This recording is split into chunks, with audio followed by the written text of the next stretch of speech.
Hello दोस्तों, कैसे हैं आप सब लोग। उम्मीद है सब बढ़िया होंगे। और आज आपके लिए लेकर आई हूँ एक जादुई पौधा। आप देख रहे हैं सामने कितना बुशी प्लांट्स हो रहा है, और सबसे बड़ी चीज़ कितनी छोटी जगह पे मैंने उसे ग्रो किया हुआ है। आप वो देखेंगे तो आप चौंक जाएंगे। मेरा एक चिड़ियाओं को दाना पानी देने वाला मिट्टी का कटोरा था, वो टूट गया था, हल्का सा ब्रेक हो चुका था। और एक पाइप मेरे पास रखा हुआ था, मोटा वाला, बड़ा टुकड़ा नहीं था, उतना ही था। तो मैंने उसे उस प्लेट में रख के उसी में मिट्टी वगैरह भर के ये प्लांट ग्रो किया है। मैं इसे थोड़ा नीचे निकालती हूँ, ऊपर बहुत रखा हुआ है। ये देखिए, अब देखिए आप कितना सुंदर ये प्लांट दिख रहा है। और इस प्लांट्स का नाम आप जानते हैं, इसका नाम है मैक्सिकन मिंट, या फिर आपने इसे अजवाइन के नाम से भी जाना होगा। पर ये वो अजवाइन नहीं है जो हम मम्मी से पराठों में डलवाते हैं। ये है अजवाइन दूसरी वाली। जो एक्चुअल अजवाइन होती है वो तो सौंफ की तरह ही ग्रो होती है। जैसे आपने अगर सौंफ को देखा होगा, वो उसका जो फूलों के ऊपर से पुष्पक्रम होता है वो वही ग्रो होती है, जैसे धनिया होता है।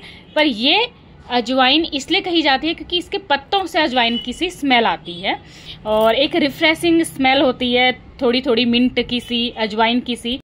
तो अपनी सुगंध के कारण ये अजवाइन कहलाया गया।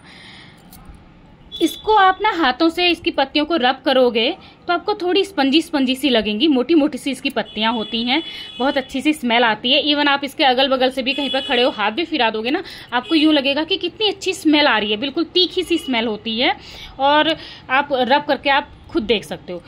और ग्रो करना बहुत ही आसान है। इसकी छोटी छोटी कटिंग्स से आप इसे ग्रो कर सकते हो। बरसात का सीजन है आजकल, और इस मौसम में इसे आप बहुत आसानी से ग्रो कर सकते हो। छोटे कंटेनर में, कोई बहुत बड़ा कंटेनर की भी जरूरत नहीं, आप देख ही रहे हैं।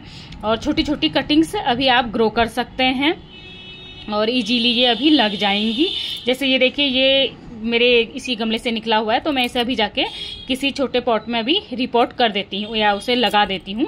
अभी मैं आपको दिखाती हूँ, मैंने ऐसे बहुत सारे और गमलों में भी लगाए हुए हैं। ये मेडिसिनल प्लांट्स है, और आप इंडोर भी लगा सकते हो। इंडोर इन सेंस कि मैंने खुद लगाया हुआ है, तो मैं इसे हफ्ते में 2-3 बार बाहर धूप में रख देती हूँ और फिर अंदर ले आती हूँ। तो अंदर भी एक अलग सी स्मेल हर समय रहती है, अजवाइन सी वाली। एक रिफ्रेशिंग स्मेल आपको परफ्यूम की तरह कमरे के अंदर भी लगेगी। तो आप इसे अंदर भी लगा सकते हो, इंडोर भी लगा सकते हो। जो मेरा एक्सपीरियंस है, मैं अकॉर्डिंग टू दिस कह रही हूँ कि मैंने अंदर रखा हुआ है, और बहुत तेजी से ये ग्रो भी होता है दोस्तों। इसको मतलब आप ये नहीं सोचोगे, जिस कुछ पौधे होते हैं धीरे धीरे बढ़ते हैं, बहुत जल्दी जल्दी बढ़ जाता है। अब इसके मेडिसिनल वैल्यू और मैं कैसे यूज करती हूँ। अब मेडिसिनल वैल्यू में आप ये समझिए कि जो इसकी जो स्मेल होती है ना, आप नाम से समझ गए, मिंट और अजवाइन, तो इसमें मुझे ऐसा लगता है इसके कंबाइंड गुण हैं। क्योंकि बहुत बार जैसे जो मेरे को जैसे कफ जैसा होता है, कोल्ड होता है, तो मैं उसमें इसे यूज करती हूँ। जो रेस्पिरेटरी प्रॉब्लम्स होती हैं उसमें मेरा इनकी मैं हर्बल टी बना के पी लेती हूँ। और जैसे खाना पाचन के लिए भी ये बहुत अच्छा है, अजवाइन के गुण है ना। और मैं कैसे यूज करती हूँ दोस्तों, मैं इसे बहुत अलग अलग तरीके से यूज करती हूँ। जैसे एक तो मैं इसके पत्तों को धो के पतला पतला बारीक काट के, जैसे हम अजवाइन सीड्स आटे में डालते हैं, मैं इसको आटे में डाल के गूंथ लेती हूँ, पत्तों को पतला पतला काट के। फिर उसे आप रोटी बनाइए, पराठे बनाइए, आप पर है। दूसरा, मैं इसके पत्तों की चटनी बना लेती हूँ, वो भी बहुत ही स्वादिष्ट होती है। तीसरा, आप इसके पत्तों के पकौड़े खाकर देखिए, यम्मी टेस्ट होता है। आप जरूर ट्राई कीजिएगा इसके पत्तों के पकौड़े। चौथा, आप इसकी हर्बल टी बना के पी सकते हैं। हर्बल टी के लिए आप इसके पत्तों को अच्छे से धोकर, चॉप करके या हाथ से रब करके, क्रश करके पानी में डालिए, अच्छे से उबाल आने दीजिए।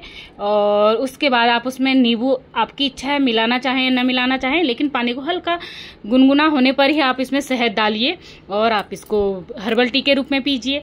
एक यूज आप ऐसे कर सकते हैं, इसके पत्तों को धोकर बारीक बारीक काट के आप धूप में सुखा के, इनको सूखे, जैसे हम कसूरी मेथी को सुखाते हैं उस तरीके से भी यूज कर सकते हैं। उसके बाद आप इसे सीजनिंग के रूप में पिज्जा वगैरह में डाल सकते हैं, पास्ता वगैरह में डाल सकते हैं, या फिर हम सॉस बनाते हैं, सूप बनाते हैं, उसमें भी हम इसे डाल सकते हैं, और स्वाद को इनहेंस भी कर सकते हैं। तो दोस्तों, ये जादुई पौधा अपने गार्डन में जरूर लगाइए। तब तक के लिए बाय, हैप्पी गार्डनिंग।